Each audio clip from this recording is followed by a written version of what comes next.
Hi folks, Joey Ricard with TracksideScenery.com. Welcome back. This is update number 8 for our project layout. If you're following along, you'll know that in the last video we completed wiring and we added turnout controls to the town side of the layout. Before we do anything, let's get sidetracked. Oh yes, boys and girls, it's that time of the year. Sure, it's autumn season and the temperatures are changing, but that means that the model railroad season is upon us. Yep, it's time to get in the layout room, and it's also time to get out to the many train shows and have a model railroading feast. There are a few websites out there dedicated to providing the information you need on these train shows, such as railserve.com and trainshow.com. Speaking of model railroading feasts, there's a lot of message boards and forums out there, and some of them feature the talents of some great modelers. One such website forum is called the Modelers Forum. Yeah, this is a great place to find out what's going on in their hobby and see some great modeling. As you can see, there's no shortage when it comes to variety and content, and best of all, it's home to some fantastic model railroad build threads. With that said, let's take a look at one of those model railroad build threads. We're going to take a look at the work of a very talented modeler by the name of Tom Langford. As you can see here, Tom's layout is, to put it mildly, huge. He's covering a lot of ground, and it just so happens that he's using trackside scenery backdrops to give life to and beyond the confines of the layout. I really got to give Tom credit because he's very generous in the fact that he shares the photos and videos and how-to information in this thread. Wow, it's like 175 pages long. There's a lot of stuff. Check it out. Alright, back to reality for a minute. So, you know it's modeling season, and we get this letter in the mail. Turns out we were invited to a wedding.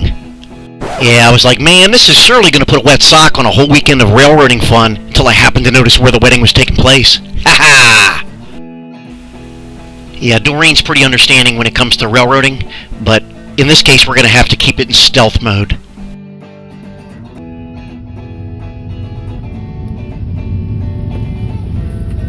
Well, I'll tell you, the directions they gave us are horrible, aren't they? Really? Well, it's got to be around here somewhere.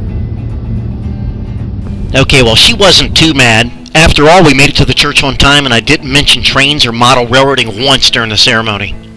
Well, I didn't say I wasn't thinking about it. I'm happy I got to see some of the cool stuff in and around the Huntington shops, and we stopped off to check out the Marshall Thundering Herd locomotive that's on display. Alright, let's be honest. I have to thank Doreen for being so, generous with our time. Yep, I got to see a lot of stuff that I've always wanted to see, such as this real gem of a short line called the Big Eagle Railroad. This is a genuine short line here, folks, and the railroad itself serves only one purpose. That purpose is to move coal directly from the mine to either a river barge or interchange with the CSX. If you ask me, it's got a lot of bang for the buck. It's about as perfect as a railroad can be when viewed from a model railroading standpoint. As a matter of fact, our display layout takes a lot of inspiration from this little guy. As you can see, that's the true meaning of a short line. That's the whole railroad right there. The neat thing about it, although it's changed hands a few times, this railroad has been in operation for more than 125 years. Boy, you gotta love technology and Google Maps, right? You can literally almost put yourself anywhere in Street View and see all the details. But you know as well as I do, nothing's better than seeing it firsthand. Doreen was nice enough to let me stop by this place the day after we attended the wedding. This was on the way home and the weather was nice, but it was Sunday and nothing was moving. I did get a chance to see the layout of the place and make some notes. It's to my understanding that transloading to the barges ceased a couple of years ago, but they definitely interchanged with CSX. Now if you look, there's a hopper inside that dumper. I wonder what that's all about. Okay, let's move on, shall we? Train shows. I love train shows. Whether as a vendor or a spectator, it's always one of the best ways to get up close and personal with our passion. Oh yeah, speaking of up close and personal, the fantastic layout you see here is put on by the Z-Bend, Washington, D.C. chapter. This is Z-Scale, folks. Now, as you know, I've been to a lot of train shows in my time, and rarely do I ever see a lot of Z-Scale stuff, especially a layout of this size. It was just fantastic. This layout and its 15 or so separate modules featured a wide variety of scenery. From wide open fields to city and mountain scenes, this layout had it all. Look, it even had a heritage fleet. Alright, so obviously we don't have time to cover everything, but let's go from super small to super large. Look what I found. You know I'm a sucker for anything Western Maryland, B&O, C&O, Chessie. Oh, the list could go on. But when I saw this beautiful creature, I almost myself. Unfortunately, when I stopped by, the owner was away from the display, but that's okay. Just looking at these beautiful creations was enough. Can you imagine the work that goes into this kind of stuff?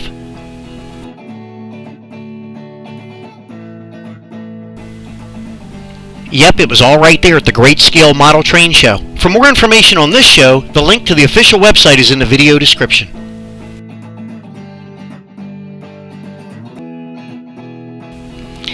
Alrighty, back to our display layout. We're moving right along at a steady pace.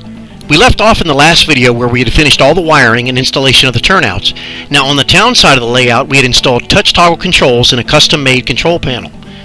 Let's move over to the mountain side of the layout. The mountain side of the layout is a little bit different from the town side of the layout as far as the fascia is concerned. The mountain side features the lower loop and plane sight, making the fascia about half as tall as the town side. Turnouts on this side of the layout are spaced a little bit differently from the town side. They're a little bit farther apart. In this area, the main line gives way to the entrance of the passing siding and features a turnout for the branch leading to the coal mine. In this area, we have a couple of storage tracks and a track leading to the coal loader. At this point, we had to decide what kind of controls we wanted on the fascia. As you can see, there isn't much room on the fascia for a complete panel like there is on the town side. Okay, to justify the thought process, the track arrangement on the town side of the layout seems more like a large dispatcher-controlled interlocking, whereas the mountain side features turnouts that are spread out. Okay, with that said, we decided to use yet another one of Baird Hill's creations called toggle cups. Yeah, these little beauties come from the same touch toggle family. Instead of mounting the toggles in a panel, these are pre-installed in little cups that when mounted, sit nearly flush with the fascia. Yeah, these things are great and they're going to make life easy. They can be mounted anywhere. We're going to mount them in locations near the turnout that each one controls. We're also going to be mindful and not mount them in a location where they'll foul any equipment inside the layout frame. Okay, through the magic of video and time-lapse, we drilled the 1-inch holes in the fascia per the instructions. This is just plain easy. It's too easy. As you can see, we simply picked spots near each turnout and made sure we weren't fouling anything inside the frame. Alright, because these are not mounted in a panel with a track diagram like they are in the town side, we'll eventually make up some neat little ID tags to put next to each cup. We'll do this for goofs like me in the event I can't tell or I forget which turnout is controlled by that particular toggle. Wah, wah. These things will definitely do the job, and as you can see, they look great. So let's put them to the test, shall we?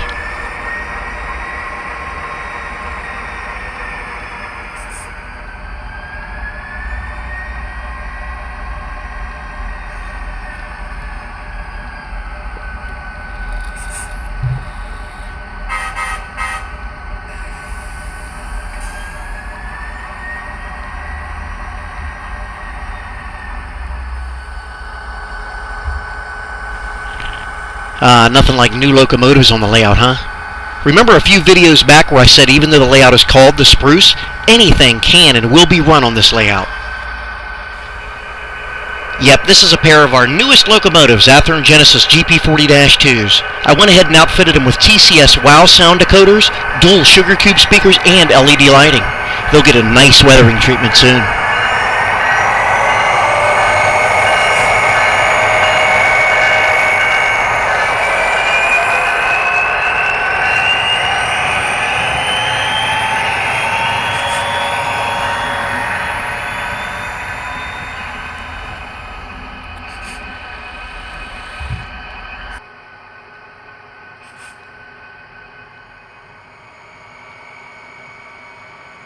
Hey, you know, as neat as it is to play with this thing while it's in plywood central mode, I really can't wait to get started on the scenery, and that's going to be happening very, very soon. Alright, while we're at it, let's take a look around this side of the layout and see what's going on. We'll also talk about another neat feature of the touch toggles in just a minute. Okay, there's one of the touch toggles in action. That one controls the branch line to the coal mine. Now this one, I don't know that I've shown you yet. That controls a turnout on the upper level, which will be a branch line that crosses the main line in front of the tunnel portal. I did that so it would give us a future opportunity to build off the layout scenery in the form of connectable dioramas and such. Alright, remember this turnout here that leads into the siding from the main? We're going to talk about that in just a minute. Yeah, you guys should know by now that my motto is anything can and will change. It keeps it interesting and exciting, right? I mounted the throttle connection right in front of the coal mine because obviously that's where most of the switching on this side of the layout will be done. Up there will be a bridge that crosses the main line and a stream, and right now it looks like it's going to be a central valley through truss bridge. Alright, this particular toggle controls the main line to siding turnout on this side of the layout. I thought it to be a good idea to be able to throw the switch locally in the event we were using the siding to hold a cut of cars. Now that's great to be able to throw the turnout from this side of the layout, but I also didn't want to have to run around the whole thing every time I put a train in the siding. So for that we used a special type of control for this turnout. This will enable us to throw the turnout from either side of the layout and have the correct toggle indication displayed on both sides. And as we get back around here to the other side of the layout, you'll see that the indication is the same as the other side. It's lined for the main. To do this, we're using a little add-on device from Barrett Hill. This is a 3-to-1 multi-input adapter. And as you can see, it's mounted right there along with the control board. Once we get a little further along, I'll add a nice little box-type cover for the control board. For now, at least it's protected.